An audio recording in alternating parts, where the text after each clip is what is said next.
আসসালামু আলাইকুম, বিজ্ঞান অনুসন্ধান চ্যানেলে তোমাদের সবাইকে স্বাগতম। আজকে আমরা পদার্থবিজ্ঞানের একটা অঙ্ক করব। এটা হলো কাজ ক্ষমতা শক্তির একটা অঙ্ক অধ্যায়ের। যে দূরত্ব উচ্চতা দেখো, যে এইখানে অঙ্কটা দেখো, যে এখানে একটা বস্তু 1 কেজি ভরের একটা বস্তু দেওয়া আছে এই বিন্দু, আর ভূমিটা হলো বি বিন্দু ধরেছি। এখান থেকে এই বস্তুটার উচ্চতা হলো 60 মিটার। প্রশ্নটা বলছে কত উচ্চতায় গতিশক্তি বিভব শক্তির দ্বিগুণ হবে। গতিশক্তি বিভব শক্তির দ্বিগুণ কিন্তু খুবই গুরুত্বপূর্ণ একটা অঙ্ক, পরীক্ষায় এবার আসার মতো একটা অঙ্ক। তো অঙ্কটা কিভাবে করবে চলো শুরু করা যাক। আমরা ধরে নেব, যেহেতু বলছে কত উচ্চতায়, আমরা তো উচ্চতা এখানে জানি না কত উচ্চতায়। আমরা ধরে নেব যে এই উচ্চতাতে, এই বিন্দুটা ধরলাম এই বিন্দুতে গতিশক্তি বিভব শক্তির দ্বিগুণ হবে। তাহলে এই বিন্দুকে আমরা সি বিন্দু ধরলাম। যেহেতু কত উচ্চতায় গতিশক্তি বিভব শক্তির দ্বিগুণ ধরেছে, তাই আমরা এখান থেকে একদম মাটি থেকে এইটুকুর উচ্চতা আমরা এক্স ধরলাম, এক্স মিটার। এইটা যদি এক্স মিটার হয় তাহলে এইটুকু কতটুকু? এইটুকু অবশ্যই হবে, এই টোটালটা যেহেতু 60, তাহলে এইটুকু হবে 60-এর মধ্যে এক্স বাদ, মানে এটা বাদ, তাহলে হবে 60 মাইনাস এক্স মিটার। তাহলে আমরা এই সি বিন্দুতে গতিশক্তি আর বিভব শক্তির পরিমাণটাকে বের করে নেব। চলো সি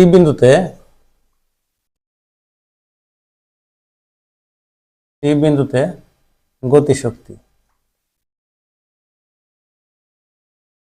গতিশক্তি ইকে সমান হাফ এম ভি স্কোয়ার। এখানে দেখো, আমরা একটু দূরে লিখে বসে, এখানে এম সমান 1 কেজি দেওয়া আছে, 1 কেজি। আর ভি স্কোয়ার সমান আমরা কি জানি? ভি স্কোয়ার সমান আমরা সূত্র জানি, U square plus 2 G S. গতিশক্তিতে আমরা জি লিখলাম এই কারণে, যেহেতু বস্তুটা এখানে আছে মাটি থেকে উপরে, তাই এর ত্বরণটা হবে অভিকর্ষ ত্বরণ। আর গতিশক্তিতে এস লিখলাম, যে এইখান থেকে যখন বস্তুটা এখানে আসবে তখন তার একটা সরণ ঘটবে, এই সরণটা হলো এস। একটা জিনিস তোমাকে খুব ভালোভাবে মাথায় রাখতে হবে, যে বিভব শক্তি যখন তুমি নির্ণয় করবা, বিভব শক্তি কাকে বলে? বস্তুটা মাটি থেকে যত উপরে উঠবে, তখন এই উপরে ওঠার সময় বস্তুর মধ্যে যে পরিমাণ শক্তিটা তোমার জমা থাকবে সেটা হলো বিভব শক্তি। কারণ মাটি থেকে যত উপরে উঠবে বস্তুটার বিভব শক্তি তত বেশি হবে।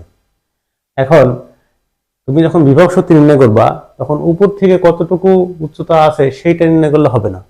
বিভব শক্তি নির্ণয় করার একটাই, সেটা হলো উচ্চতাটা নির্ণয় করার উপায় হচ্ছে মাটি থেকে কত উচ্চতা আছে। বিভব শক্তি হলো মাটি থেকে কত উপরে আছে, আর গতিশক্তির সময়টা হলো গতিশক্তি যেখান থেকে পড়ছে সেখান থেকে কতদূর পর্যন্ত যাচ্ছে, সেই দূরত্বটাই হলো গতিশক্তির দূরত্ব। আর বিভব শক্তির দূরত্বটা বা উচ্চতাটা হচ্ছে মাটি থেকে কত উপরে আছে। ভালো করে বুঝতে হবে, বিভব শক্তি নির্ণয় করার সময় অবশ্যই উচ্চতাটা ধরতে হবে মাটি থেকে কত উপরে আছে। তাহলে এইখানে আমরা যে গতিশক্তি, যেহেতু গতিশক্তি নির্ণয় করছি, তাহলে এখানকার এসটা হলো মাটি থেকে না, এইখান থেকে বস্তুটা যত দূর আসছে সেইটুকু। তাহলে এখানে হলো 60 বিয়োগ এক্স, এটা হলো এস এর মান।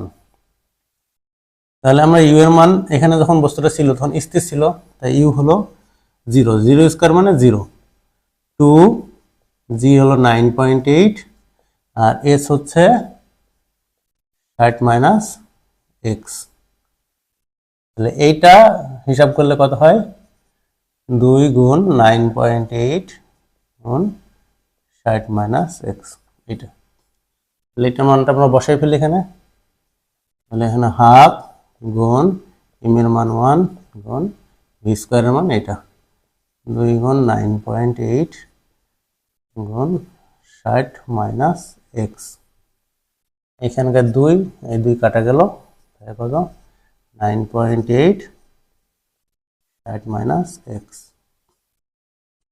তাহলে সি বিন্দুতে আমরা গতিশক্তি পেলাম। এবার সি বিন্দুতে আমরা বিভব শক্তি নির্ণয় করব। দেখো এখানে লিখব বিভব শক্তি।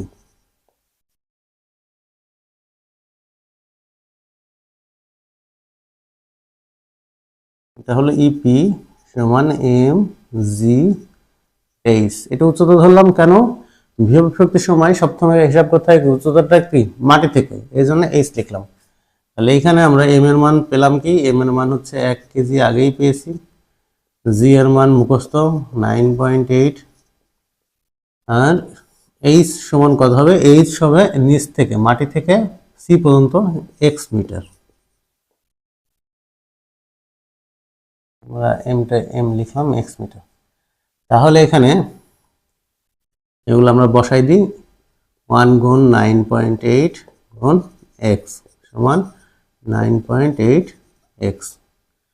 তাহলে বিভব শক্তি গতিশক্তি একক হলো জুল, বিভব শক্তি একক জুল, শক্তির একক জুল, জুল লিখে দিলাম। এখন আসো আসল জিনিসে, সেটা হচ্ছে কত উচ্চতায় গতিশক্তি বিভব শক্তির দ্বিগুণ হবে।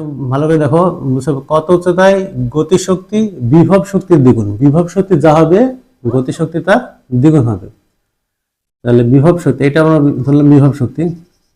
বিভব শক্তি শক্তি যদি 1 হয় তাহলে গতিশক্তি হবে কত? গতিশক্তি হবে 2। কত হচ্ছে গতিশক্তি বিভব শক্তির দ্বিগুণ। বিভব শক্তি যা হবে তার থেকে দ্বিগুণ হবে গতিশক্তি। তাহলে এইটা হবে ডাবল গতিশক্তি থেকে।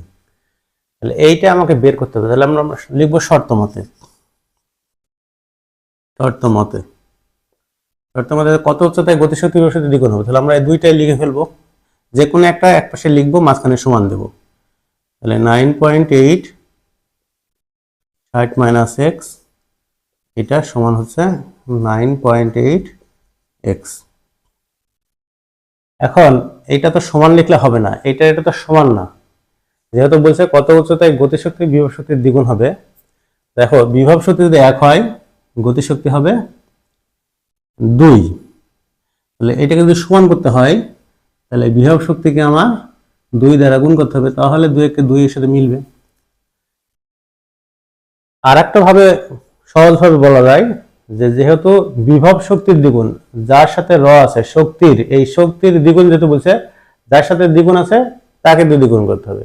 তাহলে বিভব শক্তিকে 2 দ্বিগুণ করতে হবে। তাহলে আমাকে এই বিভব শক্তি হলে এটার সাথে আমাকে 2 দিয়ে গুণ করতে হবে। এটার সাথে আমাকে 2 দিয়ে গুণ করতে হবে, তাহলে আমাদের দুইটা এই সমান হবে, শক্তি সমান হবে। এখন আমাদের সমান হয়ে গেল। ধরলাম যে এখন আমরা এইটাকে আমরা ওই পাশে পাঠাই দেবো 9.8 কে। তাহলে 60 মাইনাস এক্স, আর এটা হচ্ছে 9.8 গুণ এক্স গুণ 2 বাই এই 9.8টা ওই পাশে পাঠাইলে 9.8 হবে। তাহলে এটা কেটে যায়, থাকে হলো এখানে 2x। এটা হলো 60 মাইনাস এক্স। তাহলে এই মাইনাস এক্স ওই পাশে পাঠালে প্লাস এক্স হবে। তাহলে 60 সমান হবে 2x প্লাস এক্স। তাহলে এই দুইটা যোগ করলে হবে বা 3x সমান হবে 60। তাহলে x সমান কত হবে? 60/3 সমান 20।